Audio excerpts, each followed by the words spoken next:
Go for it. Okay, and everybody else is muted, I take it? All right, well, again, welcome to everybody. Hopefully, for those that came in late, we did have a little issue at the beginning as people were logging in, and somebody evidently was on that shouldn't have been on, so we had to start all over and had to go through a list, and so we'll have to figure out how to change that so this doesn't happen again, because it'd be nice to start on time. Hopefully everybody survived the blizzard on Sunday and the digging out on Monday. I know my back is pretty sore today from that. Let's see, kudos to Brian and his team for the great chapter newsletter that came out the other day. If anybody is not receiving that newsletter, it is a great source of information for the chapter. So send to either myself or Brian Young or Ray Nagashima a request, and we'll get you added to the list so you're on the emails for those newsletters that come out. A particular note in that newsletter was, again, because we're celebrating Women's History Month, there was a fantastic article on Sharon Lance, as written, who was our previous CCTU president, and a great article written about her from Chris Wood, who is the president and CEO of Trout Unlimited National. And it was kind of funny. I think you'd all enjoy reading that. She's a really special person. Also, there was an article in there that they put in there about the legacy gift that was provided to our chapter from the estate of Leslie and Ruth Dashel. Leslie was a longtime member of CCTU, and it was pretty nice that he had that written in his will that CCTU would benefit from his estate, and so his kids or grandkids actually are very excited about that gift, and it's really helped our chapter out quite a bit. And lastly, I want to just mention in the newsletter, there was an article 6 years later from our effort on the Hidden Treasure Mine project. And it was kind of timing wise, we were just contacted by the executive director of Colorado Trout Unlimited to write a project or write an article that would go into the issue of the electronic issue of the High Country Angler. And he wanted to see if CCTU could put down some thoughts of our efforts in that project, as well as another one that we did in that same time frame. This is all tied into a new project that we're sponsoring this year, the Mineral Park mining project, where they want to do some cleanup of that area. And so we have put some money into that effort, as well as we're looking at potential for volunteers to help in that project later on this year.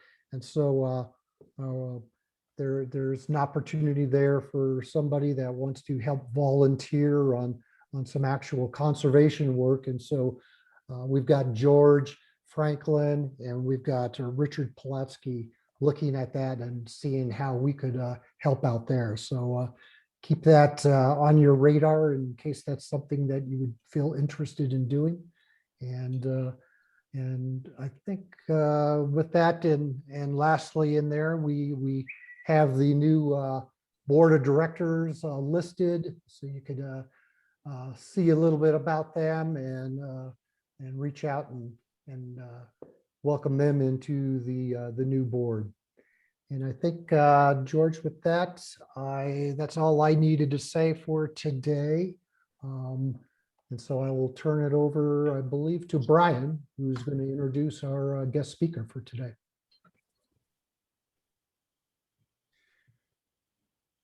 Howdy. Chip Swanson I'm not going to spend a lot of time introducing him because we're already a little bit behind thanks to our merry prankster. But I've known Chip for a number of years. I've known his boss, Tim West, and both great guys, and Breckenridge Outfitters, where Tim owns, and Chip actually works, is a fantastic shop. They've won a bunch of different awards from Orbis, and most recently, Chip actually won 2019 Freshwater Guide of the Year for Orbis Endorse, which is a really big deal. And the reason Chip won it, and really kind of goes across Tim's entire shop up at Breckenridge Outfitters, is that they really know how to take care of folks. So if you're looking for a place to go, you're looking for Summit County or down in the Dream or anywhere on the Colorado, I mean, give Tim a call, give Chip a call, and get on the water with them. You're not going to be disappointed. I can guarantee you that. But without further ado, I'm going to go ahead and introduce Chip, and realize that he's on some heavy pain medicine because he's just had some horrible ankle surgery. But thanks for doing this, Chip, and thanks for putting in the work to do it. Yeah, no problem, you guys. Pleasure being here. Really honored. I hope you guys kind of like this presentation here. So I'll kind of just expand it, and we'll just kind of get into this because I know you guys don't want to hang out here all night. So anyways, we'll just talk about spring pre-runoff. We call it the 5th season up here, mud season, even the spring seep, if you will. Anyways, again, yeah, I'm a guide for Breckenridge Outfitters for about 7 years now. I'm the head guide and got Freshwater Guide of the Year for 2019. The shop, we've got 20 plus guides working, not all full time, but we're out there to serve you. We're working on the Arkansas, the South Platte, the Blue, the Colorado, and the Eagle. So we've got a lot of water to monkey around on. So if you need to, come up and grab us. So what exactly is this 5th season? Again, like I said, today I'm going to mostly focus on the Arkansas, the Eagle, and the Colorado, which are 3 of my favorites that we do. It's really this late to mid-March time till about mid-May. You know, usually by mid-May into June, we're into full runoff, and it's chocolate milk, and it's just, you know, absolute full runoff out there, and it's more like rafting weather than fly fishing weather.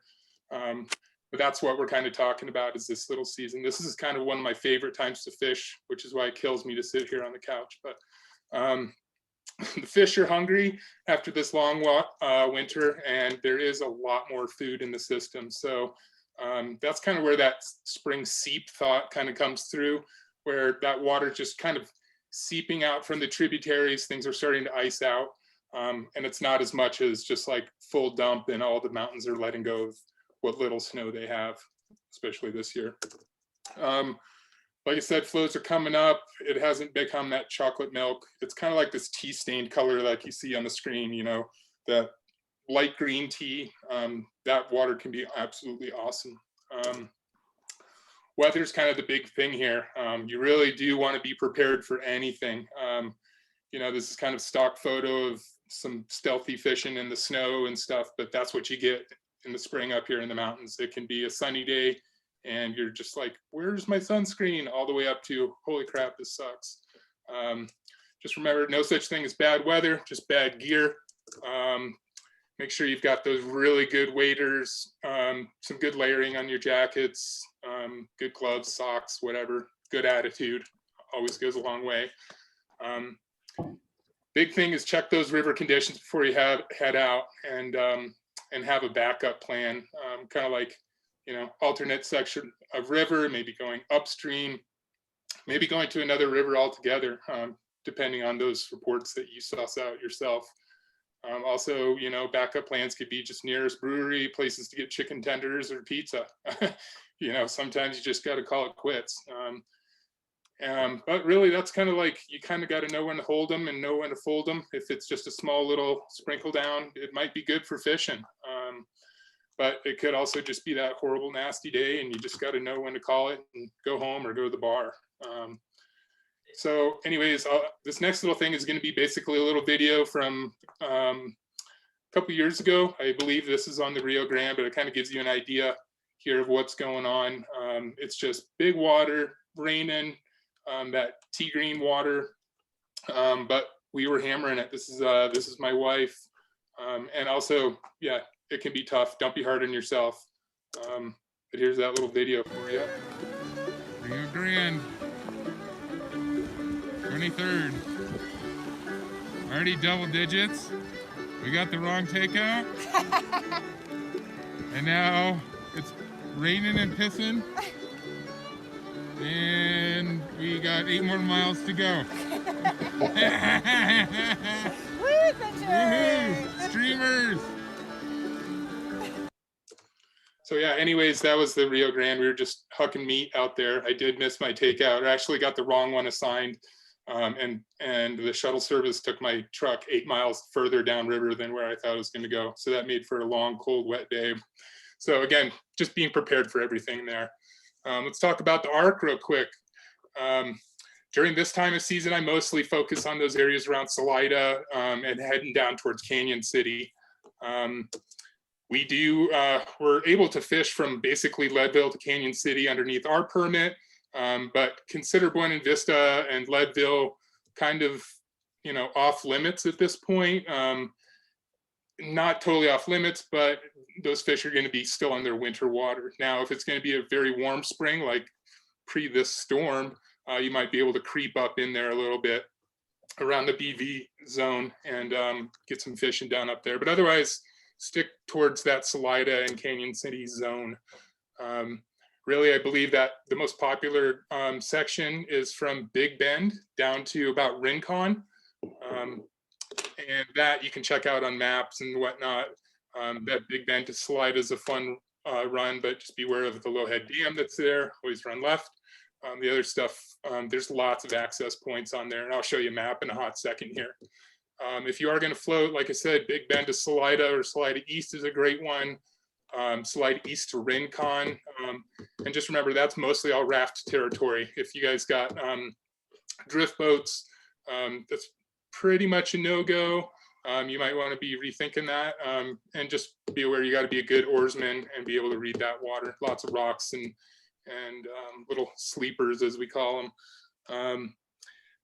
If the water and weather are right, you can also float that Milk Run section, which is from Wilderness Aware in JV or Johnson's Village, and then float down to either Fisherman's Bridge or River Runners, get a margarita, and then continue on down to Ruby Mountain. Really taking your boat out at Fisherman's Bridge is kind of tough unless you pull out at River Runners. They used to charge a small fee if you did that. Ruby is a takeout that AHRA takes care of. You can get out for free as long as you got the pass. The most famous hatch is that Caddis hatch on the Arkansas River. That's usually around that May-ish time. Mother's Day Caddis hatch, pretty famous. Starts from Canyon City and kind of slowly moves its way up to Leadville over the next few weeks.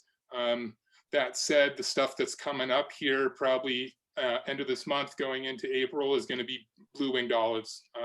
So there's BWO patterns. The water is still a little bit clear. Most of the fish are probably going to be holding in deeper holes, but on really sunny days or those really sunny spells, those fish will start to spread out. They'll go to sun themselves, start getting their bikini on. They'll move into those edges in a little bit faster water, just because, again, there is more food in the system at this time of year. So really kind of like looking at the map here, I don't know if you guys can see my little arrow. We're really looking from Big Bend down here, which is just above Salida as you're going up that Arkansas Valley. So this Big Bend zone all the way down here through the Lowhead Dam, which is kind of in this area, all the way down to either Salida proper, where you can take out near the boathouse, get a slice of pizza or whatever, or then cruise on down to Salida East. That's a pretty good float through there. Lots of good water. Otherwise, Salida East coming down towards, through Wellsville is great walking, wading, Swissvale, Rincon, all that. And even Stockman's Bridge, which is just here past Salida East. Some great walk and wade opportunities there that are really underutilized. We don't have a lot of time to go deep into all those accesses, but just telling you, all this stuff downstream, I'm not really going to touch on it, but it is still good to go. Texas Creek, they say, has one of the highest populations of fish in this zone kind of down here. But typically when we're coming from Breck or whatever, we don't want to drive all the way down. But if you're coming from, maybe Pueblo, maybe you can fish your way up. Again, just remember this, some of this stuff is really canyony. You want to fish the sunny side of the stream.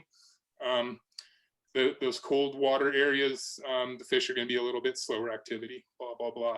Anyway, this is kind of what the arc looks like. This is my buddy Patrick Rudolph, probably stuck on a rock or catching a fish or one of the two. But you can just notice lots of little rocks, lots of pocket water. You can even just see in this picture, great places to fish behind all these rocks and whatnot. So techniques, nymphing, I focus mostly on nymphing over there, unless you start seeing a lot of those hatches from, mayflies, whatever. So right now, particularly deep holes, and again, that pocket water. If those fish are spreading out and it's been, a good warm spell and whatnot, don't be afraid to kind of spread your wings a little bit and get out there. But the water can still be a little bit clear, and so the fish can be a little bit spooky. So your approach is sometimes key there. Going slow, low profiles, that kind of stuff. As far as bugs, we're looking at golden stone patterns.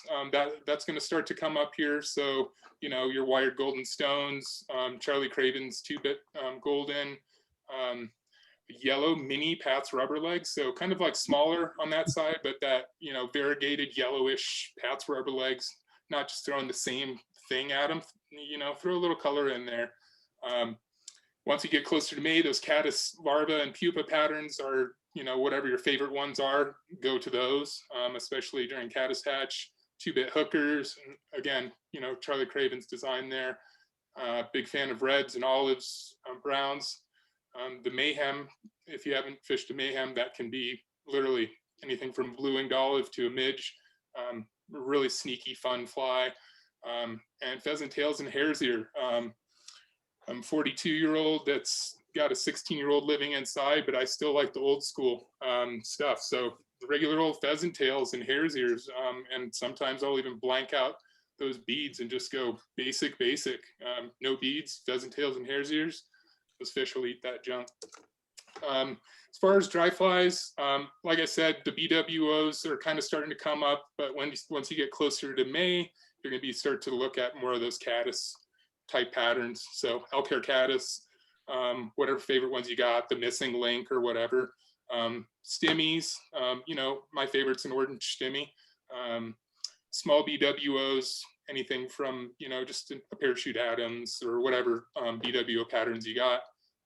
And sometimes small hopper patterns, like a small-ish type Amy's ant, or some of those mini chubby Chernobyls sometimes can work at this time of year. And it's also just a good way to kind of fish the thing, with dry droppers. So toss on your favorite, floaty dry, and toss on a couple of those nymphs and have at it. Streamers, I typically use smaller offerings. So small woolly buggers, mini D&Ds, which are drunken disorderlies, leech patterns like pine squirrel leeches and thin mints. That's kind of my go there if you're really into streamers. And that can be good. Resources down there is going to be Royal Gorge Angler, Arc Angler, the Next Eddy. There's a couple other new ones popping up down there. Remember, if you're using their resources to look up fishing conditions or calling them, make sure you stop in, buy some flies, bring the guys some beers or something like that. Support your local fly shops. All right, next we'll kind of cruise to the Eagle River. I'm just breezing through this because I know we're late and I know you guys got other shit to do. So anyways, typically on the Eagle River, we fish from Edwards to Gypsum this time of year. That's kind of your main stretch. A little bit more up towards like Minturn. It can kind of be hit or miss whether that stuff is frozen out. Again, check with your local fly shops. Call our shop. We might not be able to tell you what's going on there. The area around Wolcott, that exit Wolcott, is probably that most popular and most crowded. It's great fishing down there. The eagle fish, they fight like crazy, even if you get a small one. But yeah, right around that Wolcott zone is probably the most famous. There's also great options around Eagle and Gypsum. I would say really do your homework before you go, and don't be lazy. Be prepared to walk a little bit.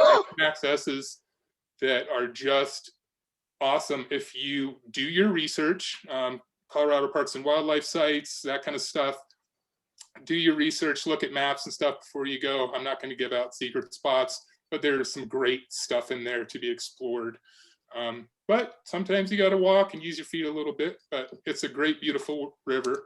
A lot of it is pockety water, so lots of rocks and stuff, kind of like that picture I showed you on the Eagle. But there are some good wide open runs with some deeper holes that will hold fish, especially in winter. And again, we're coming into the leach, the seep part of time here. So, sometimes they'll move around, but they'll still be holding in some of those deeper holes. Sometimes having a couple rods rigged for different techniques can be awesome. So that could just be like a dry dropper and then a streamer rod or a Euro nymphing rod, whatever. And as you walk, you should be walking and covering some ground. You might come on different pieces of water where one way is going to be more beneficial than the other. Sometimes it's also a pain in the butt. So just stick with what you know sometimes. But really know where you are and don't trespass. There's parts of Eagle and there's parts of those access points down there where the left side of the river or the north side of the river is going to be public. But if you go past halfway in and go to the other side, then you're going to have some really ticked off ranchers because that is private land. So just really do your research. Like I said, don't trespass. Let's not tick off the ranchers so we lose some of those cool access points that are actually down there. That's mostly all walk and wade zones until those water levels get higher. When it does get higher, that's only raft water, and you should be a high level oarsman that can read water. There are some just really mashy rapids in there that'll jack you up. If you need someone else to row, plenty of good shops down there, Bill anglers, Minturn anglers. There's plenty that'll take you down there, but you need to be pretty experienced. So that's not just, get a 6-pack and roll down the river kind of place. So kind of where we're talking about on the map here. So you got Minturn, you got Edwards in this zone, and then, you kind of hop off here. There's a couple little access points right underneath I-70 here. A lot of people are going to fish from this Wolcott zone, Wolcott Bridge on down to the I-70 bridge. Quick heads up, this time of year, there is a creek that comes in right here that's not really showing up, but this can really muddy out the river from there down. Oopsies, sorry about that. Yeah, Milk Creek. Yeah, sorry guys. I don't know why that happened.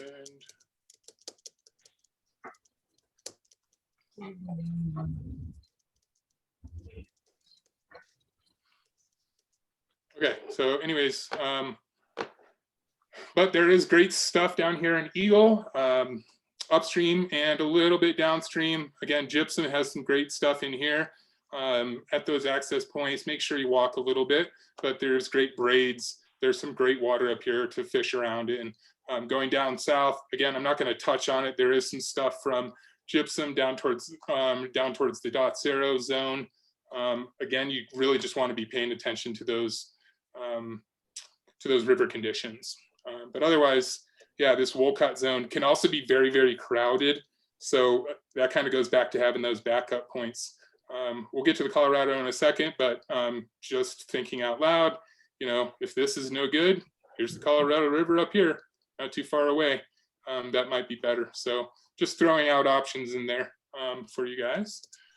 So techniques for fishing the Eagle. Again, nymphing is kind of key. Go with some of those usual suspects in runoff. I'm a big fan of reds, purples, chartreuse even, and work those junk flies.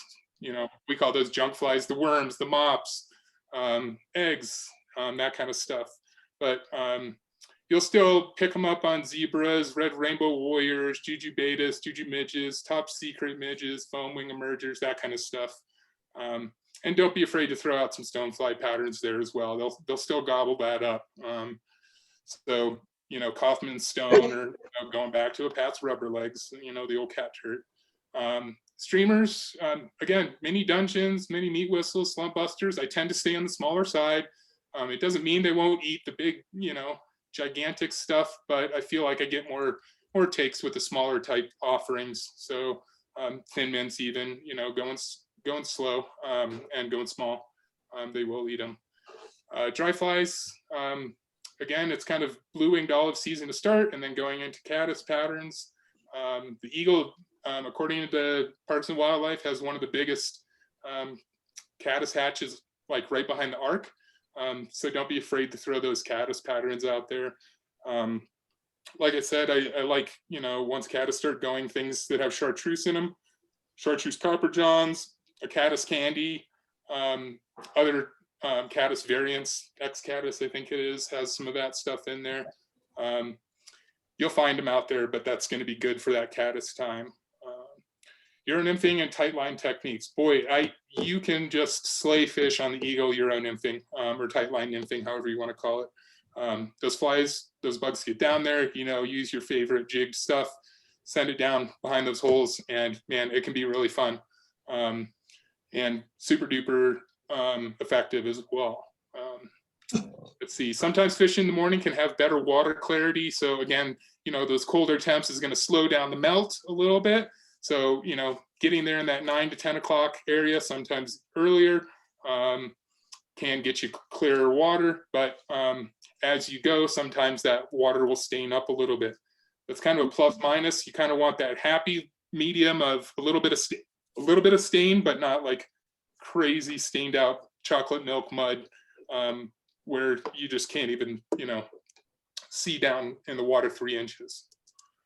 Resources down there, Minturn anglers, VVA, Eagle River anglers. That's going to be some of those guys.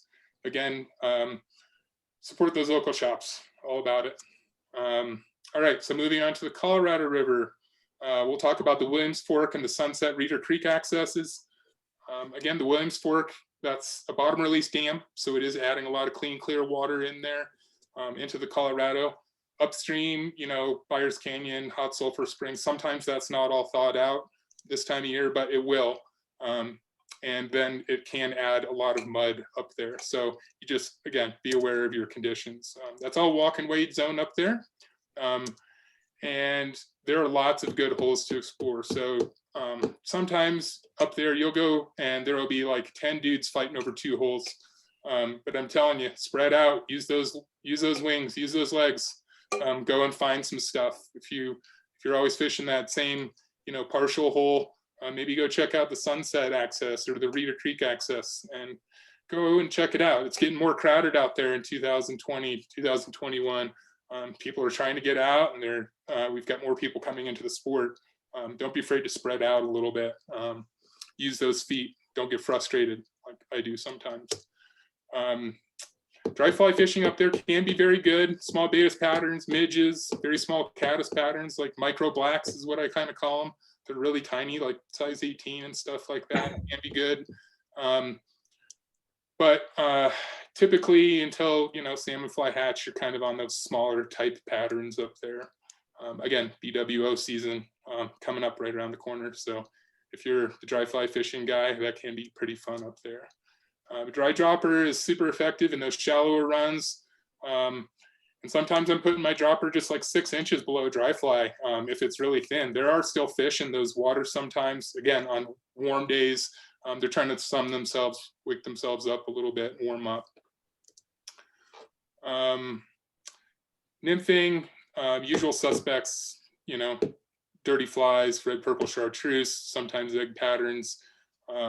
And again, you know, with a lot of my emerger patterns, you know, whether it just be a plain old pheasant tail or hare's ear, some of these I'm using a lot of non-beaded flies just to get a little bit of movement underwater. If you're not familiar with what we're talking about here, you got the Williams Fork Reservoir. Okay, you got Hot Sulphur Springs up here, Fraser, you know, the big fire burned up in this zone. And we'll see how that affects, the Colorado this season. That's kind of to be determined. But really, from this confluence to the partial hole coming all the way down here past Coral Creek and all these bridges and stuff, a lot of this is public access and actually stunningly beautiful. So be sure to check that out. As you get a little bit farther down, you know, Reeder Creek is down in this area. again, just beware of where you're standing. There are some unhappy ranchers in that zone that has been long-standing battles since like the 50s, 60s, 70s. You'll see wires across the river. I highly advise you not to go across into their water. You'll get in trouble pretty quick. They have no problem with calling the sheriff there. So moving on downstream, after Gore Canyon, we got Pumphouse. Great section, almost getting a little bit too popular. You can go upstream from Pumphouse and get into walk and wading. You can get up into Gore Canyon, super duper fun up there. But again, no boats are coming down, so on busy days, that can be a great option. But you are in that canyon, so this time of year, it can be chilly in there, a little bit cold. When the water is around that 500 to 700 CFS, usually you can wade to the other side of the river, or sometimes get on some of those islands a little bit downstream from the Pumphouse boat ramps. But be aware of how you wade, have your wading staff, buckle up your waders, all that kind of stuff. Past that 700 mark, I really start to, question going across there, especially with clients. If I got the young gung-ho guy, sure, we'll give it a try. The person that's a little bit more agile or tender on their feet, we're not gonna get over there, just as a safety issue. But there is some good access by doing that, fishing the other side. It's popular put in. Go ahead and check to see if those boat ramps are open and that you can float through the canyon. The canyon down below, the first one and the second one, if you go below Radium, can be full of ice. Make sure you're not going to run into an ice dam there. And this time of year is a great time to practice your boat ramp etiquette. And I'll kind of get into that here in a minute, but it's a great time to kind of get your system going for the summer. So if you haven't backed up those boats, practice at the Walmart, now's a great time to really practice that etiquette. Radium's a good takeout, your first takeout on the way down, and it's pretty underutilized in terms of walk and wading opportunities. Not too many people walk and wade it, but there is some good water down there. Again, if you're really gung-ho, there are a couple islands over there that you can get to. Just remember, know where you're standing. Rancho Del Rio would be the next one. Down there, it's crowded takeout. Sometimes, depends on how grumpy they are.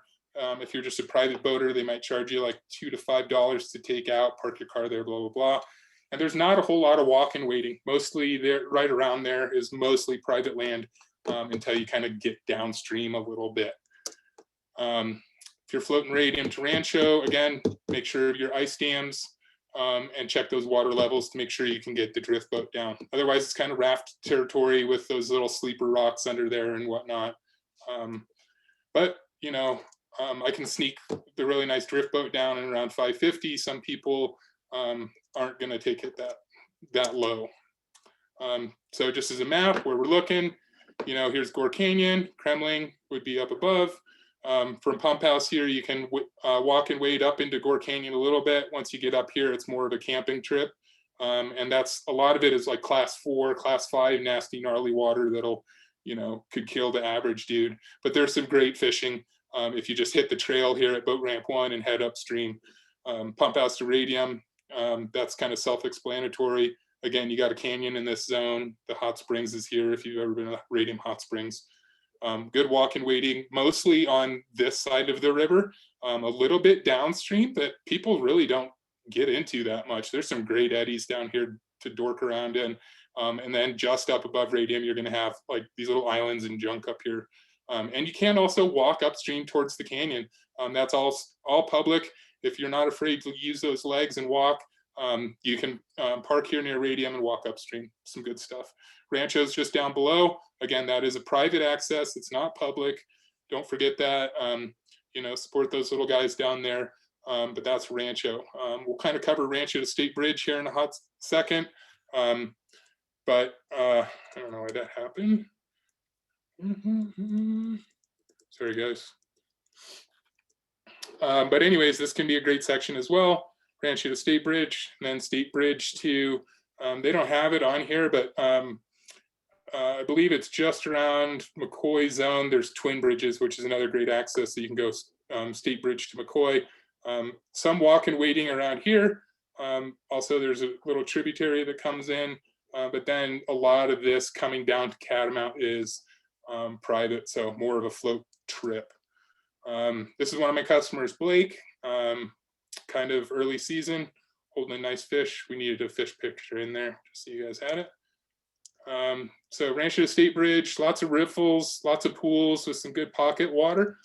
It is very vastly underutilized in the amount of walk and wading that can be done.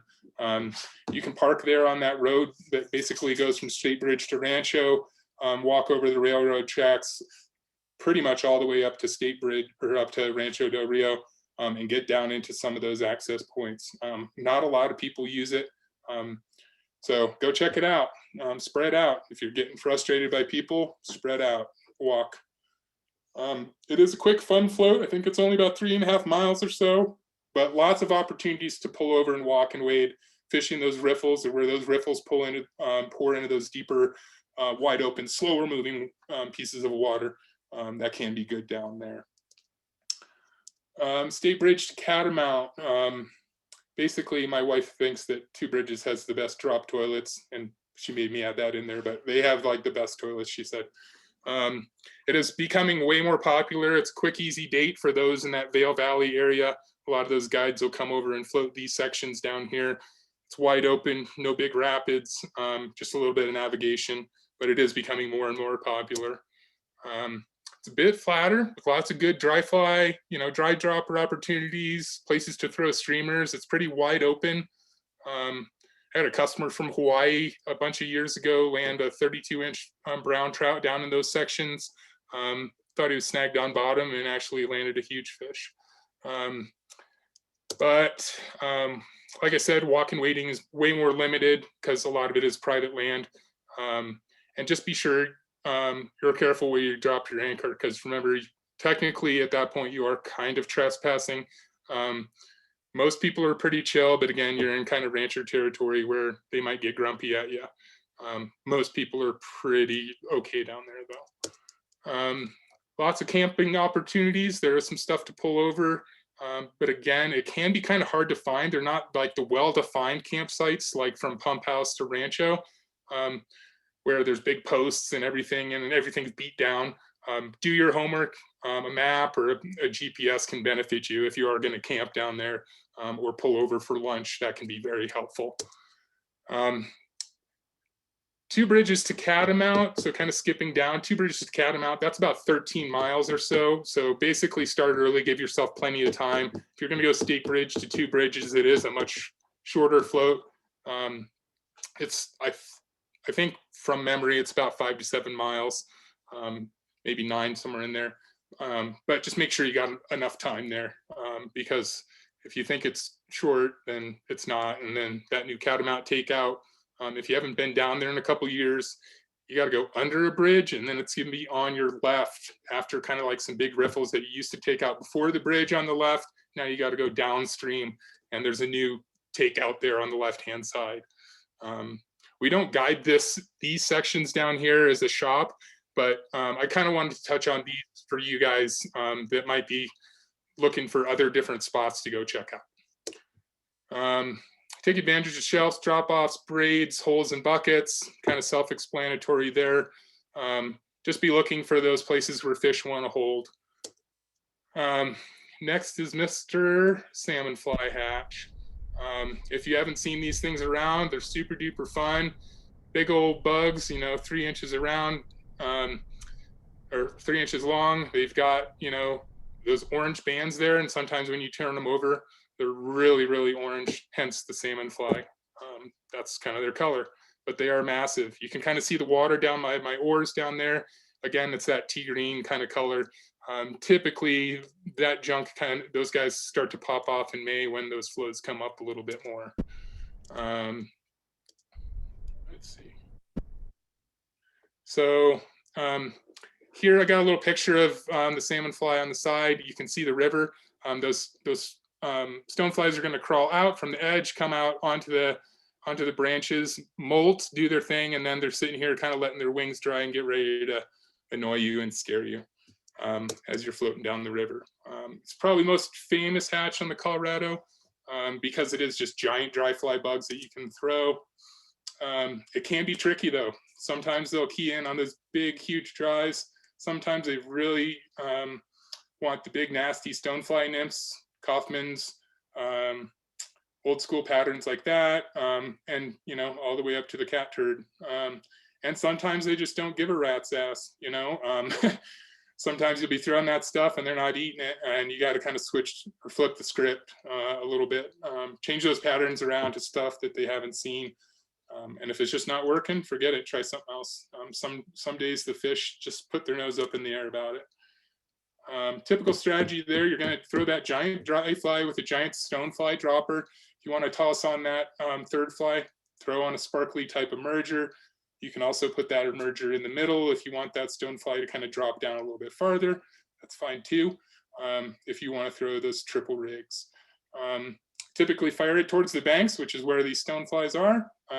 You know, they're crawling to the edges, in areas where it's easy for stoneflies to crawl to the edge of the river. So that's where you're going to typically be throwing that stuff, aiming for the edges, basically. Yeah, this time of year, throw the junk.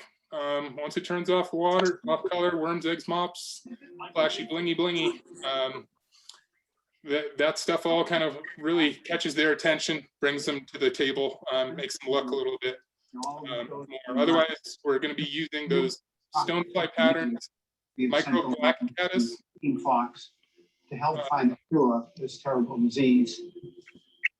other small patterns, tiny BWOs, tiny mayflies, sparkle wing RS2s, and pheasant tails. You know, all forms of that kind of stuff. So don't be afraid to use those BWO type patterns, or the crossover patterns, as I kind of call them. Streamers can be super rad at this time of year. I know that's a very 80s, 90s word, but I love it. The circus peanuts, dungeons, mini drunken disorderlies, the new dragon tails. If you haven't thrown a dragon tail, it's pretty crazy. That can be really fun.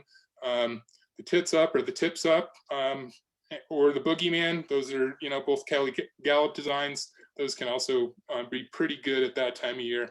I could typically go with like those medium-sized streamers. As you can see, a lot of these are going to be articulated and versus the unarticulated, but it doesn't mean that they won't stomp on, you know, thin mints, that kind of stuff.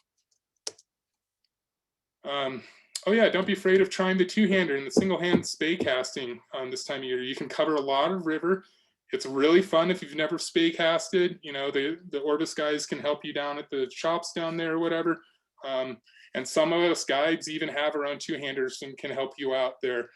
It's a really fun way to fish. It covers a lot of water. You get to walk.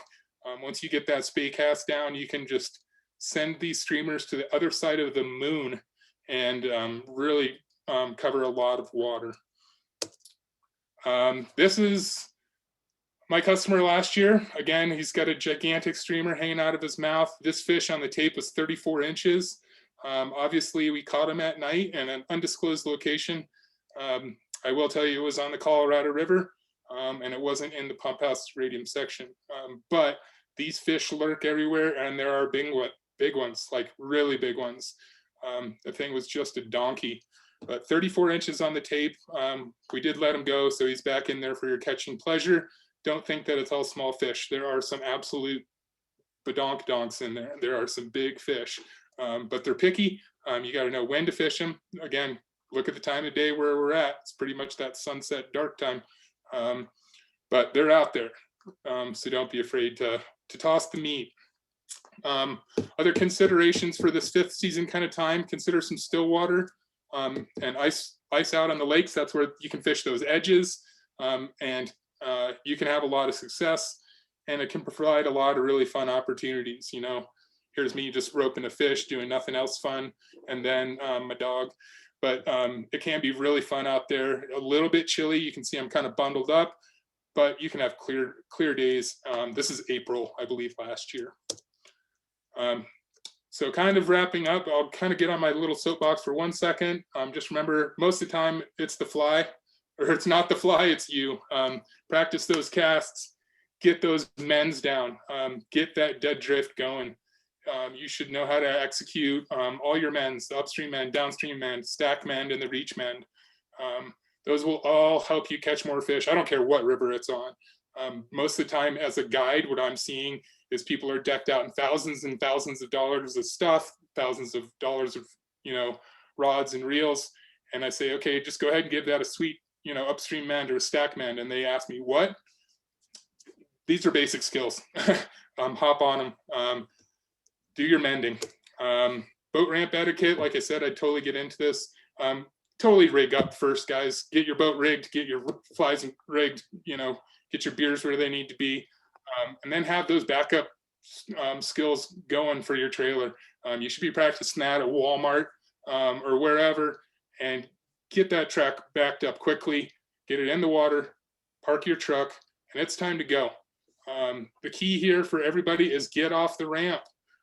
No long 1 hour shuttles where you're going to drive all the way down to Rancho Del Rio, grab a beer, have a smoke, then come all the way back up. Meanwhile, your boat is clogging the boat ramp. There are places that you can put it. If you're, up at Pump House 1, maybe putting that boat down by 2 or just below the play wave or just above the play wave, and just to get it out of the way. There's raft companies and other, guides out there. So that's kind of my own little pet peeve / personal soapbox thing. But, get it all sorted out. Maybe even running your shuttle beforehand, dropping off 2 people at Pump House with some gear, go run that shuttle, then come back, rig up your boat, put it in the water, and go have a nice day. Last one, support those local fly shops, whether it be Breckenridge Outfitters, any of the other people I've kind of talked about. Support those local fly shops. If you're hopping on and checking out those conditions online, calling them up for river conditions, fly suggestions, maybe stop in, give them $20, for some bugs, throw them some beers, whatever.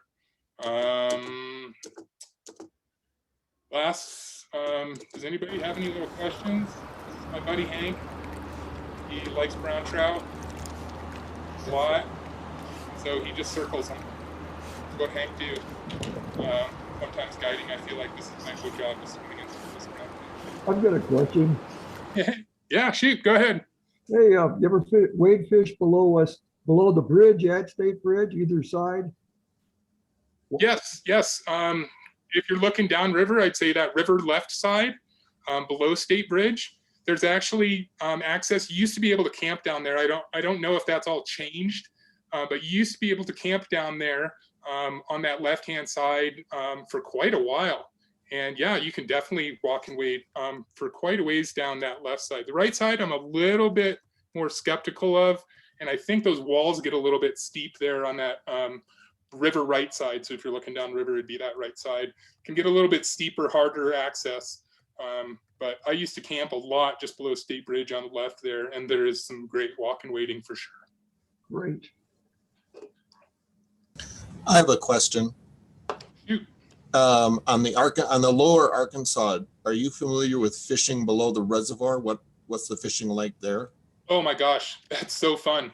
I didn't touch it just because we don't do trips, but that is one of my favorite little zones, especially in winter. I mean, you can be throwing dry flies in the dead of winter.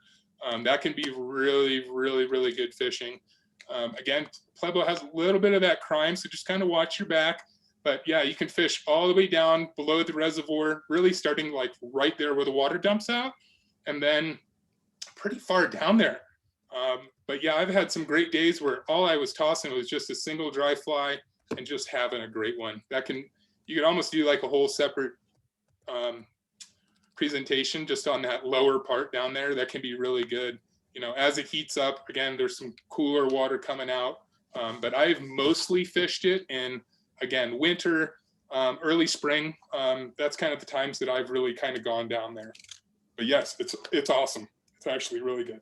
Great, thank you. Yeah. Yeah, we're heading down there on Saturday to Pueblo.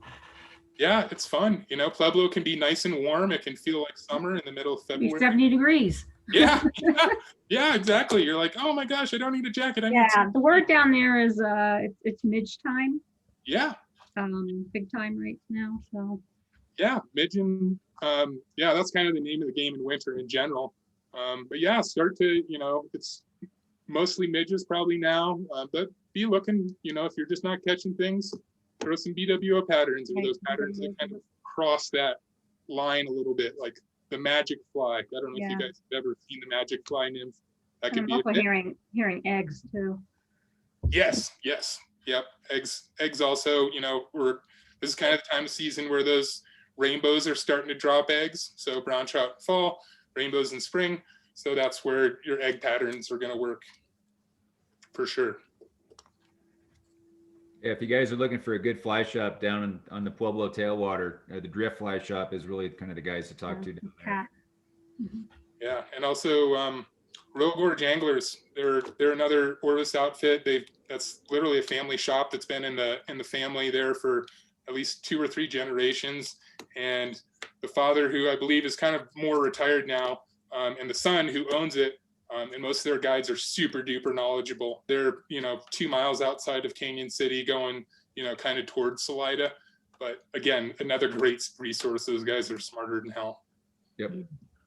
The tributary that comes into the Eagle at Walcott, you mentioned it.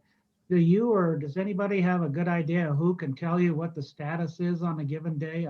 That's got me in trouble a lot of times. Yeah, that's the one where, if you're calling the fly shop, they might be able to help you.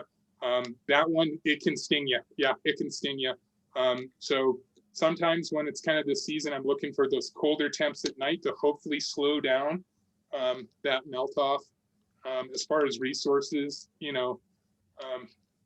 Minturn Anglers, VDA, checking their website, calling them up, stopping on the way to, if you're not going to fish until 10, knock on their door at 9, with some bagels, be like, all right, boys, tell me what's going on.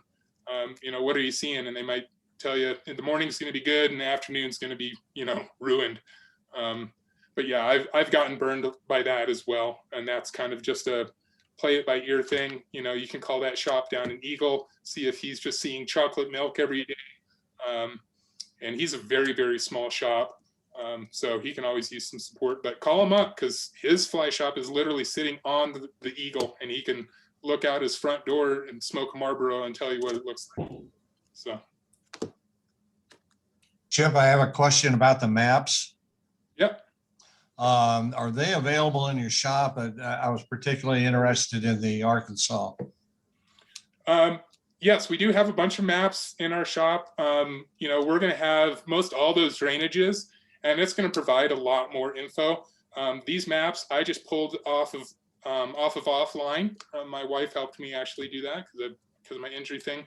But most of those maps were pulled offline. We actually have more detailed maps. The ones that we carry, super detailed. They're going to tell you, this 2 miles of river, you can only fish on the left-hand side in this section, and it's going to be highlighted in the yellow.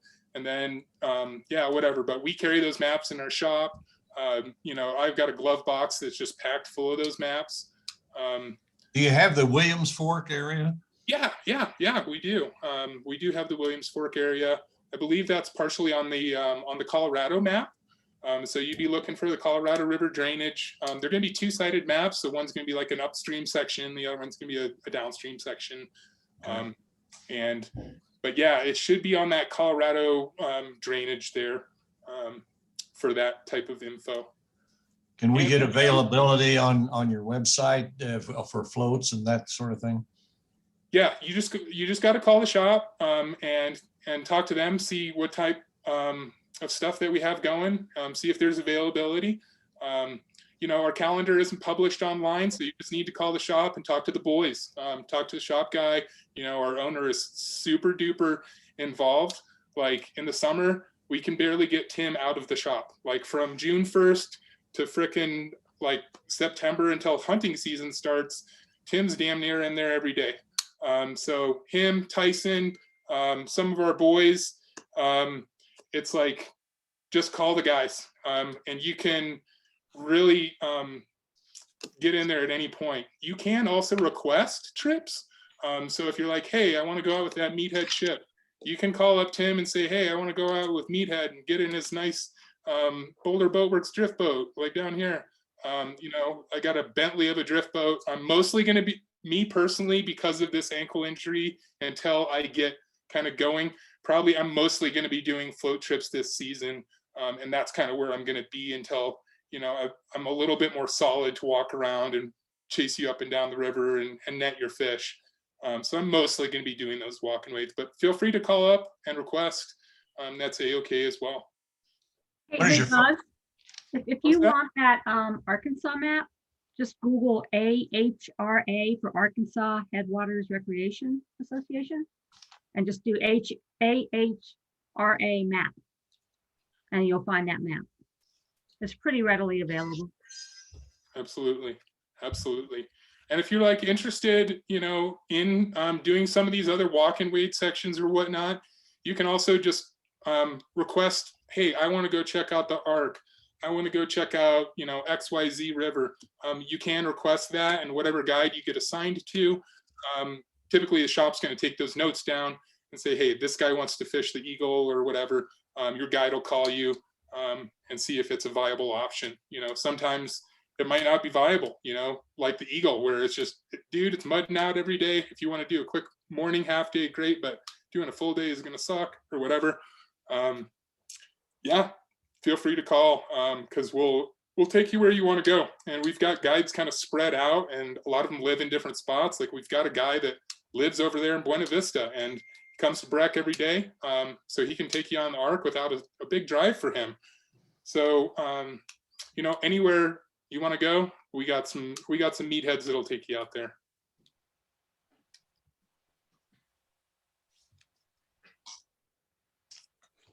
Any other questions out there? How about the phone number of the store? Oh Lord, now you're testing me. 970-453. I'm forgetting the last four. It's online. Breckenridge Outfitters. I'm looking it up right now. Or the wife is here. 4135. 4135. Sorry. Thanks, Tony. You're welcome. Tony's actually one of our guides as well. A great dude. He mostly only walk and wades. So Tony D Poloa. I forget how to say your name, but Top while you're ahead. yeah, he's the only Tony. But also great guy, fun. He'll take you in any of these waters as well.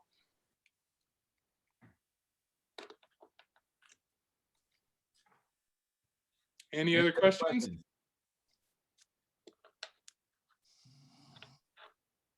Yeah, don't give up. You know, load up with 6,000 flies, go out there and huck them, give them a couple different tries, check out your local shops, support them, ask questions, be polite to people. And, you know, I'm kind of from the old school. I got trained, you know, 25 years ago, where it was be kind and respectful to people, give them their space. If you can see the color of their fly line, you're fishing too close. And ask questions in the parking lot, and that kind of stuff is all good to go. That's all fun stuff. Thanks a bunch. Chip. Great presentation. Thank you. Thank you. Hope it was okay for you guys. Great. Thanks to Good. George for kind of deftly maneuvering around the interesting folks in the beginning too. So Yeah. That was crazy. That was crazy. Scott, you want to close it out? Yeah, so again, Chip, thank you very much for giving us this information. I know everybody's interested. Long winter, everybody's itching to get out on the water again. So hopefully it'll be just around the corner, and we'll be out there and fighting for spots again like last year. Yeah, exactly. It's going to be, you know, it's going to be a combat fishing year. We're all going to be packed in tight. And that's Yeah. kind of why I hammered on that. Spread out a little bit, walk, take your time. It's the experience, you know. Sure is. It's Colorado, and everybody wants to be out there. So it's good. It's good for the sport. Exactly. It's good for our organization. So again, thank you so much. Brian, I don't have any other items for closing out the meeting. So I think we're good to go. I guess the one thing I'd say, Scott, is Chip did a great job. We do have another meeting in April, and we've got Joe Schaefer from the Blue Quill is going to be talking about South Part Stillwaters. So we should have another good meeting with Joe as well. Fantastic. Yeah, that's really fun. Hope you guys enjoy that. Thank you, Brian, Chip. have you heard anything about your Orvis 101s this year?